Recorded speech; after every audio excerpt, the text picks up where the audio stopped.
Sa ti marrë një koment edhe më njëherë do vitetisht ta hapesh mikrofonin për shkak të zërave të jashtëm që na ndërhyjnë her pas here. Faleminderit Gels. Ndërkohë burimi, besoj e kisha të drejtë me këtë që thash? Po. Edhe një herë të lutem. Fushate që pikërisht ajo që i mungoi kësaj fushate ishte një platformë propozimesh, reformash institucionale që ndryshojnë organizimin e shtetit Shqipëri. Pati shumë propozime reformash ose propozimesh ekonomike, që nga gjobat, nga taksat, nga minimumi jetik, nga pensionet, por në Shqipëri pas një reformë institucionale, asnjë kurajo. Ju kuptohet që në Itali, një nga komisat më të famshëm para Meloni që Renzi, Renzi, ra pikërisht pati kurajon të bënte një reformë institucionale, por të ulte numrin e deputetëve senatorëve. Në Shqipëri nuk ka fare këtë partë, fare.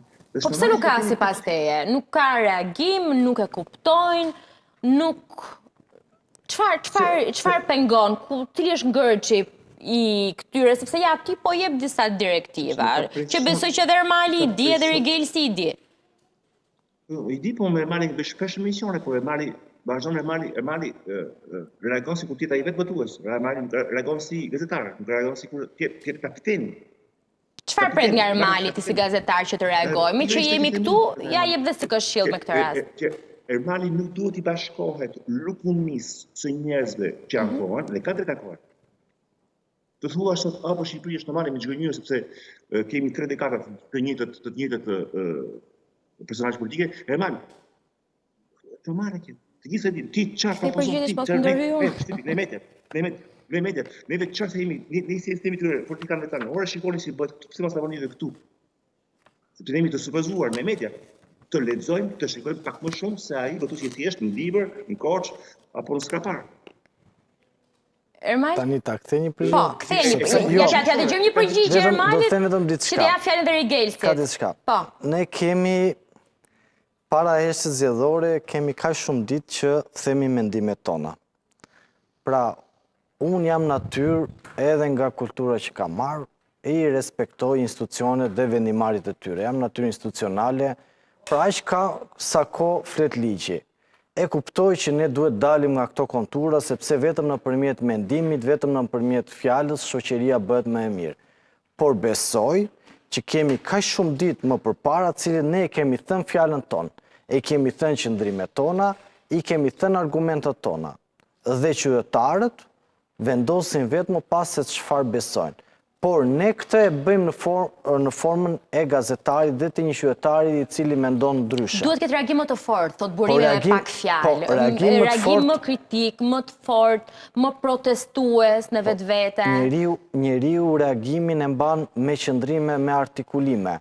Pastaj, ne këtu flasim si gazetar, pastaj një pjesë tjetër qëndron që pjesën tjetër e bën klasa politike. Por, ne si individ, unë nuk jam një qytetar i cili besojnë në ekstremitete. Gjithmonë kam kuptuar që gjithmonë duhet në jetë të kesh balanca dhe në analizë dhe këto të kesh balanca me vete, sepse në çdo fushë të jetës ekstremitetet dëmtojnë. Po nuk është momenti, thot burimi, për qenë kaq të butë me sistemin, përderisa ne ankohemi që e njëjta situatë prej vitesh, jo për shkak të një force politike, por për shkak të situatës politike të përgjithshme me gjitha këto subjekte bashkë, vazhdon qëndroj po në vend, është një lloj stagnacioni. Por nëse ne zgjedhim pastaj... Dhe ne zgjedhim ose të largohemi, thot burimi me pak fjalë, ose të mos votojmë, dhe këto nuk janë reagime që i na bëjnë punë.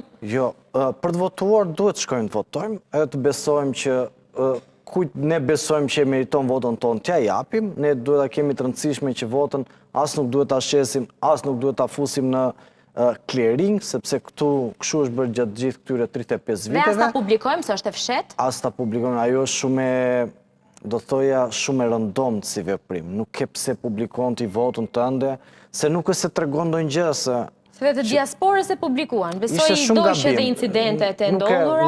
Isha komplet kundër publikimit të votës. Ti do e japësh, do vesh të votosh për atë që beson dhe për atë që mendon, dhe nuk ke nevojë të bësh të show-upet apo këto shfaqet që shikohet se kujt ne po votojmë.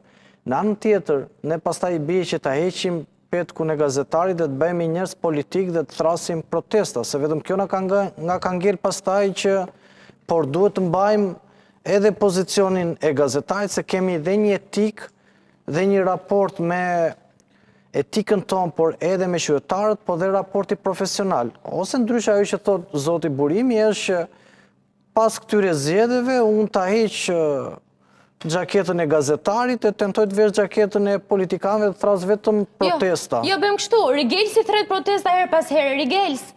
Atëherë ta zhvendos vëmendjen nga gazetaria në aktivizëm. Tani mund edhe, sepse zëri do prevalojë mbi çdo zë të jashtëm që do jetë rreth rrotull. Me që po diskutojmë pak për reagimet. Ti je në terren her pas here me reagimet të cilat edhe i ke iniciuar, edhe ke marrë pjesë si aktivist. Çfarë mendon që në situatën politike në cilën ne ndodhemi i mungon Shqipërisë sa i përket reagimit social politik? Shkurtimisht, sepse nuk dua që t'ju bëj shumë zhurmë nga tereni. Jo, dëgjohesh shumë mirë. Dëgjohesh shumë mirë. Përpara se ti përgjigjem kësaj, po bëj dy sqarime për fletën e votimit, pasi shikoj që ka edhe një lloj keqkuptimi dhe për diasporën një mendim që kam, meqense kolegët i trajtuan. Atëherë, sa i përket fletës së votimit, ka 31 mënyra të vlefshme për të votuar dhe jo vetëm 2 mënyra ato që kanë nxjerrë në reklam KQZ-ja. Kjo është edhe bumerang, por edhe një mundësi për të mos dalë vota e pavlefshme. Pra, mjafton që qytetari sigur të bëjë dhe një vizë në kolonën e partisë që do të mbështes, vota është e vlefshme për partinë, por jo për kandidatët. Pra, ose nëse qytetari zgjedh partinë dhe 10 kandidat, vota i shkon partisë, por jo kandidatëve. Që do të thotë në këto zgjedhje do të kemi shumë më pak vota të pavlefshme se në zgjedhjet e 2021, që ishin rreth 80.000. Për shkak se i është dhënë kjo hapësirë nga Komisioni Rregullator ose nga partitë politike kanë menduar kështu. Kjo sigurisht që ka një risk që algoritmi që prodhojnë 31 mënyra të vlefshme mund të shkojë për llogaritë atyre që duan të blejnë votën, sepse në këtë mënyrë identifikojnë dhe kontrollojnë duke inkurajuar qytetarët që të shkojnë drejt një algoritmi të caktuar për të zgjedhur 100, 300, 500 apo jo si mund ta zgjedhin. Së dyti, sa i përket votës së diasporës, unë prisja shumë më pak registrime krahasuar me rajonin. Ne jemi vendi me më shumë me migrantë që votuan në rajon, krahasuar me Kosovën, Maqedoninë dhe vende të tjera.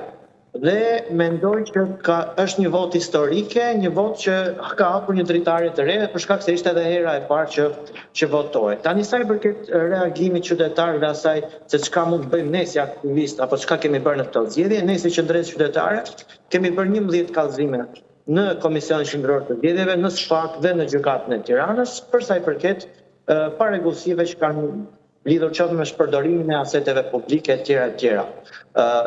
E mbështes fjalën e gazetarit, i cili tha që ne nuk mund të dalim dhe të heqim xhaketat nga ose pozicionet ku jemi dhe të shkojmë dhe të kërkojmë vota dhe të themi se si duhet bërë vendi. Nëse ne e bëjmë këtë, atëherë normalisht që pozicionet në shoqëri nuk janë aty ku duhet të jenë. Jo, po besoj që Burimi kishte për çështjen e reagimit. A kemi parë realisht reagim dhe a kemi parë realisht alternativa që janë shpalosur dhe që na janë kontreguar qytetarëve rrugën, fjalë për të dëshiruar, sepse thamë që ishte një fushat me personazhe groteske, duke filluar nga Don Kishot, nga Ndërprefix zonjë edhe ndërpre pak sa Rigels, po nuk besoj se duke përmendur emra, që duke përdor metaforë. Rigelsi nuk nxehet asnjë, sa u nxeu pre linja.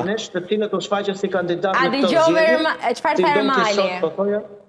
Dëgjova çfarë tha Ermali për ty, thuaj edhe një herë. Rigelsi nuk nxehet, po sa u nxeu ndërpre linja, se po da artikulonte. Ishte mesazh për pauzë. Mirë, e kuptova. Pra, që tek fushata thodi që ishte, jo, nuk ka asnjë problemi, ishte në një farë mënyrë gjithë problematika e rrugëve që nuk dua ta ripërsërisim, që me sa duket Rigels, me që jemi këtu, ta bëj dhe pak publicitet unë me këtë informacion që do jap. Në Vlorë është kërkuar që të zgjatet procesi i votimit deri ora 21:00 për shkak të Giro d'Italia, që me sa duket ka sjellë problematika, kështu që janë të pasqyruara dhe në efektet zgjedhore në rastin konkret se kanë kërkuar për ta zgjatur. Po, përfundoj, të lutem. Nuk e dim qofse kjo taktikë është zgjedhur që të sjell ka qëndrime ndryshme, dhe këtu tek lokali ku ka mund të gjithë njerëzit po ankohen sepse nuk po shkojnë dot në destinacionet e tyre. Ka dhe të tjerë që mendojnë që është bërë për të sjellë një lloj fryme europiane që kalon në rrugët e Shqipërisë, por po shkojmë më tej për të komentuar, por që na ka bllokuar aksesin në shumë apo do e blokojë aksesin në ndryshme, kërkesa për procesin zgjedhor është kërkesë e ligjshme, që mund të ndodhë në qendrën e votimit ku kjo, do të thënë, ky tur mund të bllokojë, kështu që mund të ndodhë edhe kjo. Greta, mendoj që kjo që sapo ndodhi në Vlorë që i kanë dërguar LTKQZ-s për ta çuar deri në orën 21:00 mund të hapi lojën edhe në qytetet tjera. Mund të hapi dhe në Tiranë. Ti thua gjithë rrugtimin nga Tirana drejt Vlorës, pra qytetet që mund të preken nga ky itinerar? Mund të hapet si lojë, nëse Vlora e ka kërkuar, pse mos ta kërkojnë edhe qytetet e tjera? Është problematike apo Unë problematike kam parë që në momentin e parë që ditën e zgjedhjeve bëhet ky eveniment kaq i rëndësishëm. Kështu që me kaq i vure pikën. Jo, po më korrigjojnë vetëm Vlora është dhe po triqen vetëm te Vlora që kam më të shpërndar. Jo, Vlora është bërë, në Vlorë është bërë kërkesa, por nuk ditë, Ermali po thotë që nëse kjo mund të shërbejë si rast precedent për pikpyetje. Jo, nuk me sa po më thonë edhe i besoj, po më thonë vetëm Vlora nuk mund të ketë mundësi që të ndodhi si precedent. Do kemi mundësi që pas ta mbyllim këtë bisedë, të jemi edhe me Gen Mullaj në studio për të qenë më të qartë sa i përket të gjithë masave të policisë, të cilat do të mbahen ditën e nesërme. Deri tani dim që janë mbi 5000 forca policie, të cilat do të jenë të shpërndarë në terren, dhe sigurisht bën mirë që të kemi dhe ne një lloj informacioni të detajishëm, sepse rikujtojmë edhe një herë, sot dhe nesër jemi në heshtje zgjedhore dhe sigurisht syt e të ndërkombëtarëve, të medias, të vëzhguesve, politikanëve, të kujdo të KQZ-s e tjerë do jenë tek vota e shqiptarëve në mënyrë që të parandalohen apo të ndalohen nëse do ketë incidente sa i përket dhe manipulimit të votës. Burimi, të marr një koment të fundit? Me që e lidha pak edhe me atë çfarë tha Rigelsi dhe me masën e policisë të cilat do të jenë në terren, rreth 2100 apo 2100 vëzhgues ndërkombëtar do të jenë në terren, dhe Rigelsi përcaktoi se një prej zgjedhjeve më të vëzhguara, pra që kanë sytë të gjithëve. Do i shërbej garancisë së votës? Tre gjëra. Kjo që është një pjesëmarrje rekorde vëzhguesve, dhe nga fakti dhe njëherë i tërheqjes së SBA-ve nga skena ndërkombëtare në shumë rajone që dhe Ballkanit. Pra europianët sot e kuptojnë që nëse ka në Shqipëri një katastrofë elektorale, do të jetë një konstopër europianët, dhe nuk e i kanë mundësit europianët në Shqipëri të qetësojnë situatën, siç nuk e kanë sot mundësinë ta qetësojnë nëse nëse e keni vënë re. Vjen keq që kjo pjesëmarrje e lartë e pandimorëve në këtë zgjedhje me zgjues nuk ndodhi në zgjedhjet e kaluara. Sepse zgjedhjet e kaluara në Shqipëri ishte një xhandar amerikan. Së dyti, për Vlorën, sigurisht që do shtrihet, që do shtrihet pra votimi më tej jo vetëm në Vlorë, por gjithë Shqipërinë, sepse opozita do të kundërshtojë, do thotë që çuditërisht bastioni i të majtës përfiton nga një orar më i zgjatur me pretekstin Malibin e Gjirë Italias. Se jo gjithë Shqipëria, kështu që keni të sigurt do jetë kudo. Së treti, unë nuk bëra thirrje që gazetarët të protestojnë, nuk kuptova keq. Unë bëra thirrje që gazetarët të imagjinojnë sisteme të tjera për të dalë nga të ngërçe që Shqipëria i njeh dhe qëllimi si njeh më. Ishin gazetarët në SBA që bën një presion shumë të madh për sa i përket politikave të klimës, që SBA e Bidenit i firmosën, Platën e Parisit, dhe mësej Trump i poshtë. Ja media